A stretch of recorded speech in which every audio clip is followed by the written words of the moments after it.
चलो चलो अंदर चलो अंदर चलो अंदर चलो अंदर चल के बात करते हैं, आ जाओ चलो। नहीं बॉस की है मिनाल, तुम कब से मुझसे इतना इनसिक्योर होने लग गई? उधर मनाल अजमीर के पास रेस्टोरेंट चली जाती है और उसे ईशा की तस्वीरें दिखाकर उसे बदगुमान करने की कोशिश करती है, मगर अजमीर वो तस्वीरें देखता है नहीं और कहता है कि मैं ईशा को किसी और के साथ देख सकता ही नहीं। लेकिन मनाल अपना काम जारी रखती है और उसे ईशा के खिलाफ बदगुमान करती रहती है। वो जब घर आती है तो उसकी अम्मी उसे कहती हैं, आज तुम मनाल के घर से जल्दी आ गई हो, चलो खैर तुम उमैर से बात कर लो, वो तुमसे कुछ कहना चाहता है। उसका भाई उमैर उसे कहता है कि तुम मनाल को खामखा ज़्यादा लिफ्ट करवा रही हो, तुम्हें अम्मी की नाराज़गी की भी कोई परवाह नहीं है और अम्मी ने पुप्पो से तुम्हारे रिश्ते के लिए हाँ कर दी है। तुम प्लीज़ अम्मी को ज़्यादा तंग ना करना, फिर मैं भी आ जाऊँगा, तुम्हारी धूमधाम से शादी करेंगे। ईशा ये सुनकर शॉक हो जाती है और फ़ोन बंद कर देती है। अगले दिन यूनिवर्सिटी के गेट पर ईशा खड़ी होती है तो इजलाल वहाँ आ जाता है और उससे पूछता है कि तुम यहाँ पर क्या कर रही हो, या तुम किसी का इंतज़ार कर रही हो? तो ईशा कहती है, नहीं इजलाल भाई, किसी का भी नहीं। तो इजलाल उसे कहता है कि चलो मैं तुम्हें ड्रॉप कर देता हूँ, लेकिन ईशा उसे मना कर देती है। लेकिन इजलाल फिर से इसरार करता है और उसके इसरार पर ईशा गाड़ी में बैठ जाती है। लेकिन इजलाल उसे कहता है कि मैं ड्राइवर नहीं, तुम भी आगे मेरे साथ ही बैठो।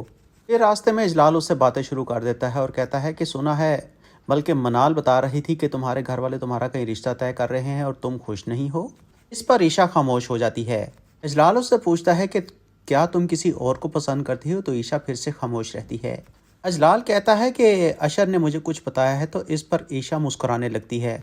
अजलाल उससे कहता है कि अशर ने मुझे बता दिया है, वो मुझसे कुछ भी नहीं छुपाता, तुम फिक्र ना करो, तुम दुल्हन बन के हमारे ही घर में आओगी और ये एक ख़ास बात थी। ईशा कहती है कि मैं बहुत दिनों से अशर को फ़ोन कर रही हूँ लेकिन उसका फ़ोन ही बंद जा रहा है।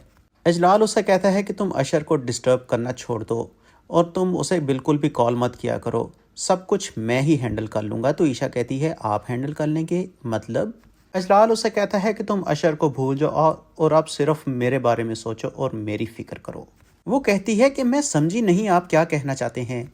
तो इजलाल उसे कहता है कि इतनी मुश्किल बात नहीं है, बात बड़ी सिंपल है कि मुझे तुमसे प्यार हो गया है और मैं तुमसे शादी करना चाहता हूँ। तो ईशा उसे कहती है कि आपका दिमाग तो ठीक है भाई, आप क्या बातें कर रहे हैं? ईशा कुछ डर जाती है बल्कि रोने लगती है और कहती है कि भाई आप ये कैसी बातें कर रहे हैं? अजलाल कहता है कि अशर मेरा छोटा भाई है और वो मेरे सामने कुछ भी नहीं है और मेरे पास सब कुछ है, और क्या कमी है मुझ में, मैं शादी की ऑफ़र ही तो कर रहा हूँ। तो ईशा और भी ज़्यादा डर जाती है और कहती है कि अभी गाड़ी रोकें और मुझे यहीं उतार दें। फिर वो शोर मचा देती है और इजलाल मजबूरन गाड़ी रोक लेता है और उसे सड़क के किनारे उतार देता है। गाड़ी से उतरते ही ईशा भागने लगती है तो पिछली गाड़ी से सिक्योरिटी वाले उतर के ईशा का पीछा करने लगते हैं, लेकिन इजलाल उन्हें हॉर्न करके मना कर देता है। ईशा दौड़ती हुई अपने घर पहुंच जाती है और दरवाज़ा ज़ोर ज़ोर से खटखटाती है। जब उसकी अम्मी दरवाज़ा खोलती हैं तो वो तेज़ी से घर के अंदर दाखिल हो जाती है।